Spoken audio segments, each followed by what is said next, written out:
Hi hello ನಮಸ್ತೆ welcome back to my channel simple Saviruchi. ಬಾಳೆ ದಿಂಡು ಬೇರೆ ಮರದ ಕಾಂಡಗಳಷ್ಟು ಗಟ್ಟಿಯಾಗಿ ಇಲ್ಲದೇ ಇದ್ದರೂ ಇದನ್ನು ತಿನ್ನೋದ್ರಿಂದ ನಾವು ಗಟ್ಟಿಯಾಗ್ಬೋದು. ಬಾಳೆ ಎಲೆ, ಹಣ್ಣು, ಕಾಂಡ ಪ್ರತಿಯೊಂದು ಕೂಡ ಸಾಕಷ್ಟು ಆರೋಗ್ಯಕರ ಅಂಶವನ್ನು ಹೊಂದಿರುತ್ತೆ.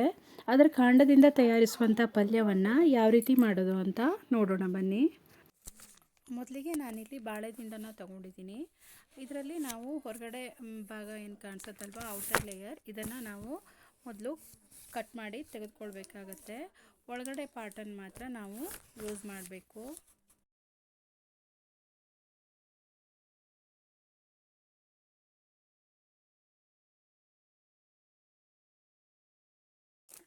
ನೋಡಿ, ಈ ರೀತಿ ಕಟ್ ಮಾಡಿಕೊಂಡು ಇದರ ಲೇಯರ್ಸ್ ಏನಿರುತ್ತೆ ಅದನ್ನು ಕ್ಲೀನಾಗಿ ತೆಗೆದುಕೊಳ್ಬೇಕು, ಬಿಡಿಸ್ಕೋಬೇಕು. ಹಾಗೆಯೇ ಅದರ ಮಧ್ಯದಲ್ಲಿರುವಂಥ ದಿಂಡನ್ನು ಮಾತ್ರ ನಾವು ಪಲ್ಯ ಆಗಿರ್ಬೋದು, ಜ್ಯೂಸನ್ನಾಗಿರ್ಬೋದು ಮಾಡೋದಕ್ಕೆ ಬಳಸ್ಕೊಳ್ಬೇಕಾಗತ್ತೆ. ನೋಡಿ, ಈ ಥರ ಮಧ್ಯದಲ್ಲಿರುವಂಥ ದಿಂಡನ್ನು ಮಾತ್ರ ನಾವು ಯೂಸ್ ಮಾಡ್ಕೋಬೇಕು.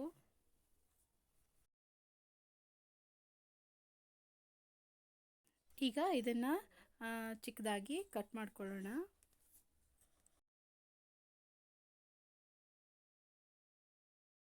ಇದರ ಎರಡೂ ಸೈಡನ್ನು ನಾವು ಮೊದಲಿಗೆ ಕಟ್ ಮಾಡಿ ತೆಗೆದುಕೊಳ್ಬೇಕಾಗತ್ತೆ. ಆಮೇಲೆ ಚಿಕ್ಕ ಚಿಕ್ಕದಾಗಿ ಈ ಥರ ಕಟ್ ಮಾಡ್ಕೊಂಡು ಬರಬೇಕು. ಕಟ್ ಮಾಡುವಾಗ ಈ ಥರ ನಾರು ಥರ ಬಂದಿರುತ್ತೆ, ಅದನ್ನು ತೆಗೆದು ಆಮೇಲೆ ಮತ್ತೆ ಕಟ್ ಮಾಡಿಕೊಂಡು ಬರೋಣ. ಬಾಳೆ ದಿಂಡಿನಲ್ಲಿ ನಾರಿನಂಶ ಜಾಸ್ತಿ ಇರೋದ್ರಿಂದ ಜೀರ್ಣಕ್ರಿಯೆಗೆ ತುಂಬಾ ಸಹಕಾರಿ ಅಂತಲೇ ಹೇಳ್ಬೋದು. ಹಾಗೆ ಹೊಟ್ಟೆಯಲ್ಲಿರುವಂಥ ಕಲ್ಮಶಗಳನ್ನು ಇದು ಹೊರಹಾಕುತ್ತೆ. ಇದ್ರ ಪಲ್ಯ, ಸಲಾಡನ್ನು ಮಾಡಿ ತಿನ್ನೋದು ಆರೋಗ್ಯಕ್ಕೆ ತುಂಬ ಉತ್ತಮ ಅಂತಲೇ ಹೇಳ್ಬೋದು. ಕಿಡ್ನಿ ಸ್ಟೋನ್ ಸಮಸ್ಯೆ ಇರುವವರು ಇದನ್ನು 15 ದಿನಕ್ಕೊಂದು ಸಾರಿನಾದರೂ ಇದರ ಬಾಳೆ ದಿಂಡಿನ ಜ್ಯೂಸನ್ನು ಮಾಡಿ ಕುಡಿಯೋದ್ರಿಂದ ಅದು ಕ್ರಮೇಣವಾಗಿ ಕಡಿಮೆ ಆಗುತ್ತೆ ಅಂತಲೇ ಹೇಳ್ಬೋದು. ಈಗ ಇದನ್ನೆಲ್ಲ ಮತ್ತೆ ಚಿಕ್ಕ ಚಿಕ್ಕದಾಗಿ ಕಟ್ ಮಾಡ್ಕೋಬೇಕಾಗತ್ತೆ. ಇದು ಕಟ್ ಮಾಡಿ ಸ್ವಲ್ಪ ಹೊತ್ತು ಬಿಟ್ಟ ನಂತರ ಇದು ಕಪ್ಪು ಬಣ್ಣಕ್ಕೆ ತಿರುಗೋದ್ರಿಂದ ಇದನ್ನು ಲೆಮನ್ ವಾಟರ್ ಅಥವಾ ಮಜ್ಜಿಗೆಯಲ್ಲಿ ಇದನ್ನು ಸ್ವಲ್ಪ ಹೊತ್ತು ನೆನೆಸಿಟ್ಕೊಳ್ಬೇಕಾಗತ್ತೆ. ಈ ಬಾಳೆ ದಿಂಡಿನಲ್ಲಿ ರೋಗ ನಿರೋಧಕ ಶಕ್ತಿ ಕೂಡ ಜಾಸ್ತಿ ಆಗಿದ್ದು ಮಕ್ಕಳಿಗೂ ಕೂಡ ಇದು ತುಂಬ ಒಳ್ಳೆಯದು ಅಂತಲೇ ಹೇಳ್ಬೋದು.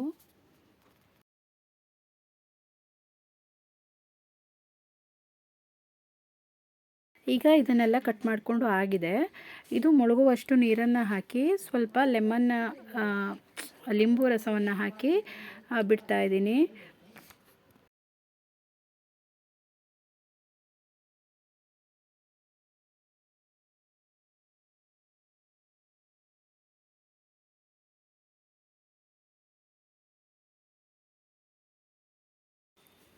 ಈಗ ಒಗ್ಗರಣೆಗೆ ರೆಡಿ ಮಾಡ್ಕೊಳ್ಳೋಣ. ಮೊದಲಿಗೆ ಒಂದು ಬಾಣಲೆಯನ್ನು ತಗೊಂಡು ಅದಕ್ಕೆ 2 ಸ್ಪೂನ್ ಎಣ್ಣೆಯನ್ನು ಹಾಕ್ತಾಯಿದ್ದೀನಿ. ಎಣ್ಣೆ ಸ್ವಲ್ಪ ಬಿಸಿ ಆದ ನಂತರ ನಾನು ಇದಕ್ಕೆ ಸ್ವಲ್ಪ ಸಾಸಿವೆಯನ್ನು ಹಾಕ್ತಾಯಿದ್ದೀನಿ. ಹಾಗೆಯೇ 1/2 ಸ್ಪೂನ್ ಜೀರಿಗೆಯನ್ನು ಹಾಕ್ತಾಯಿದ್ದೀನಿ. ಸಾಸಿವೆ ಸ್ವಲ್ಪ ಸಿಡಿಯೋದಕ್ಕೆ ಸ್ಟಾರ್ಟ್ ಆದ ನಂತರ ನಾನು ಇದಕ್ಕೆ 1 ಸ್ಪೂನ್ ಕಡಲೆಬೇಳೆಯನ್ನು ಹಾಕ್ತಾಯಿದ್ದೀನಿ. ನೀವು ಉದ್ದಿನಬೇಳೆ ಕೂಡ ಇದಕ್ಕೆ ಹಾಕ್ಬೋದು. ನಾನಿಲ್ಲಿ ಕಡಲೆಬೇಳೆಯನ್ನು ಹಾಕಿ ಫ್ರೈ ಮಾಡ್ತಾಯಿದ್ದೀನಿ. ಇದು ಸ್ವಲ್ಪ ಬ್ರೌನ್ ಕಲರ್ ಬರೋವರೆಗೂ ಇದನ್ನು ಹೀಗೇ ಚೆನ್ನಾಗಿ ಫ್ರೈ ಮಾಡ್ಕೊಳ್ಬೇಕಾಗತ್ತೆ.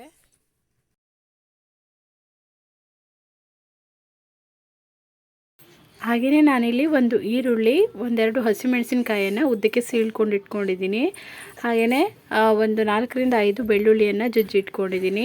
ಹಾಗೆ 8ರಿಂದ 10 ಕರಿಬೇವಿನ ಎಲೆಯನ್ನು ತೆಗೆದುಕೊಂಡಿದ್ದೀನಿ. ಇದನ್ನು ಇವಾಗ ಒಂದೊಂದಾಗಿ ಹಾಕಿ ಫ್ರೈ ಮಾಡ್ಕೊಳ್ಳೋಣ.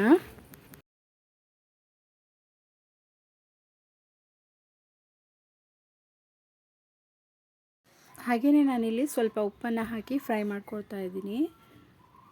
ಇದು ಈರುಳ್ಳಿ ಸ್ವಲ್ಪ ಬ್ರೌನ್ ಕಲರ್ ಬರೋವರೆಗೂ ಇದನ್ನು ಚೆನ್ನಾಗಿ ಫ್ರೈ ಮಾಡ್ಕೊಳ್ಬೇಕಾಗತ್ತೆ.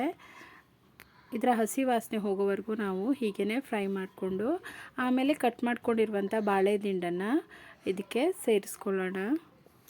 ಈ ಬಾಳೆ ದಿಂಡು ಬೇಯೋದಕ್ಕೆ ಸ್ವಲ್ಪ ಸಮಯವನ್ನು ತಗೊಳ್ಳುತ್ತೆ. ಅದರಿಂದ ನಾವು ಬಾಳೆ ದಿಂಡು ಮುಳುಗುವಷ್ಟು ನೀರನ್ನು ಹಾಕಿ ಒಂದು 10ರಿಂದ 15 ನಿಮಿಷಗಳ ಕಾಲ ಇದನ್ನು ಚೆನ್ನಾಗಿ ಬೇಯಿಸ್ಕೊಳ್ಬೇಕಾಗತ್ತೆ. ಈಗ ಇದು ಮುಳುಗುವಷ್ಟು ನೀರನ್ನು ಹಾಕಿ ಚೆನ್ನಾಗಿ ಬೇಯಿಸ್ಕೊಳ್ಳೋಣ.